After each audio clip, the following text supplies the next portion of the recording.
आज basic concept of developmental biology के अंदर हम लोग बात करेंगे कमिटमेंट के बारे में। कमिटमेंट के अंदर हम लोग देखेंगे कि डेवलपमेंटल बायोलॉजी में कमिटमेंट एक सेल के प्रोसेस को रेफर करता है जहां वो अपने डेवलपमेंटल पोटेंशियल को रिस्ट्रिक्ट करके एक स्पेसिफिक डिफरेंशिएशन पाथवे पर फोकस करता है। ये एक सेल का मल्टीपल करियर ऑप्शन के साथ स्टार्ट करके ग्रेजुअली एक सिंगल प्रोफेशन में स्पेशलाइज होने के तरीके को समझा जा सकता है। जैसे कि अगर हम लोग देखें कि एक सेल है, इसके पास पोटेंशियल है कि ये डिफरेंट पाथवेज ले सकता है, बट उसने एक पाथवे पर कमिटमेंट कर दिया और वो इसी पाथवे पर आगे लीड करेगा। इसमें हम लोग कहते हैं इसको हम लोग कहते हैं कमिटमेंट प्रोसेस। कमिटमेंट के अलग स्टेजेस होते हैं, कॉम्पिटेंस और डिटर्मिनेशन। ये एक टेम्पररी विंडो होता है कॉम्पिटेंस, जिसके अंदर इस टेम्पररी विंडो होता है जहाँ की एक सेल स्पेसिफिक सिग्नल के लिए रिसेप्टिव होता है जो उससे एक पर्टिकुलर डेवलपमेंटल फेट की तरफ पुश करता है। इससे आप एक सेल को करियर फेयर अटेंड करते हुए सोच सकते हैं कि वहां पर वो अलग अलग ऑप्शन को एक्सप्लोर करता है एक तरीके से।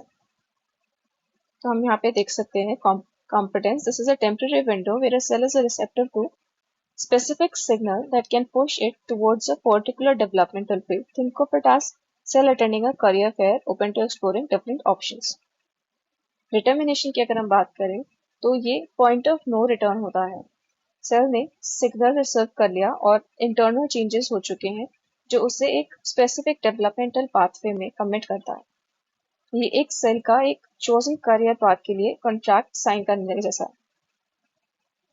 अगर हम कमिटमेंट का डेमोन्स्ट्रेशन देखें कि किस तरीके से हम डेमोन्स्ट्रेट कर सकते हैं कमिटमेंट को, तो इसमें हम एक क्लासिक एग्जांपल लें तो कमिटमेंट को डेमोन्स्ट्रेट करने के लिए क्लासिक तरीके से सेल ट्रांसप्लांटेशन एक्सपेरिमेंट है।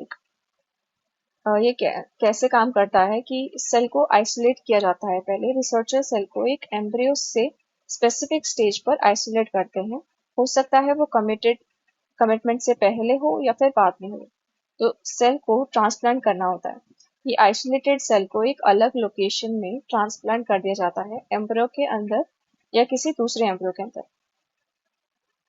डेवलपमेंट को फॉलो करना होता है। फिर साइंटिस्ट फिर ट्रांसप्लांट सेल का ऑब्जर्वेशन करते हैं। अगर सेल अपनी ओरिजिनल लोकेशन में जो फेट था उस पर कंटिन्यू करते हैं तो वो डेमोन्स्ट्रेट करता है कि वो ट्रांसप्लांटेशन से पहले ही कमिटेड थे। अगर सेल नए लोकेशन के सिग्नल के रिस्पॉन्ड करके और उस अलग सेल टाइप में डिफरेंशिएट करते हैं तो ये इंडिकेट करता है कि वो ट्रांसप्लांटेशन के वक्त कमिटेड नहीं थे। अगर हम एग्जाम्पल्स देखें तो कमिटमेंट के अंदर एग्जाम्पल्स में आता है sea urchin blastula cell. Every blastula stage cell जो सी अर्चिन का होता है उसमें सेपरेट करके ट्रांसप्लांट किया जाता है। अगर उन्हें वेजिटल बोल जो कि बॉटम में प्रेजेंट होता है उसके पास रखा जाए तो वो फिर भी गट एंडोडर्म सेल्स में डेवलप होते हैं जो उनकी कमिटमेंट को डेमोन्स्ट्रेट करता है। न्यूरल ट्यूब फॉर्मेशन में अगर हम लोग देखें तो वर्टिब्रेट एम्ब्रियो में न्यूरल ट्यूब जो कि नर्वस सिस्टम को प्रिकर्सर होता है एक स्पेसिफिक रीजन पे अराइज होता है, एपीब्लास्ट का। इस रीजन से सेल को ट्रांसप्लांट किया जाए तो फिर भी न्यूरल टिश्यू जो है वो बनते हैं, उनकी कमिटमेंट को शोकेस करते हैं। मसल प्रोजेनेटर को अगर हम देखें तो डेवलपिंग लिम्ब में muscle progenitor cell specific muscle type के लिए कमिटेड हो जाते हैं उनकी लोकेशन के बेसिस पर। इन सेल्स को अलग रीजन में ट्रांसप्लांट करने से उनकी फेटेड डेवलपमेंटल पाथ जो है वो डिस्टर्ब हो सकती है। इसकी कमिटमेंट की इम्पोर्टेंस क्या है?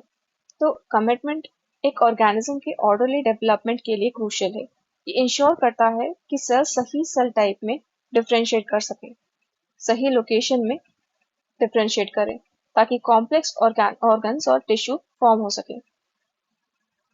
कमिटमेंट अंडरस्टैंड करना स्टेम सेल रिसर्च के लिए बहुत ही ज़्यादा वैल्यूबल है क्योंकि ये साइंटिस्ट को डिफरेंट स्टेम सेल टाइप्स के डिफरेंशिएशन पोटेंशियल को समझाने में मदद करता है।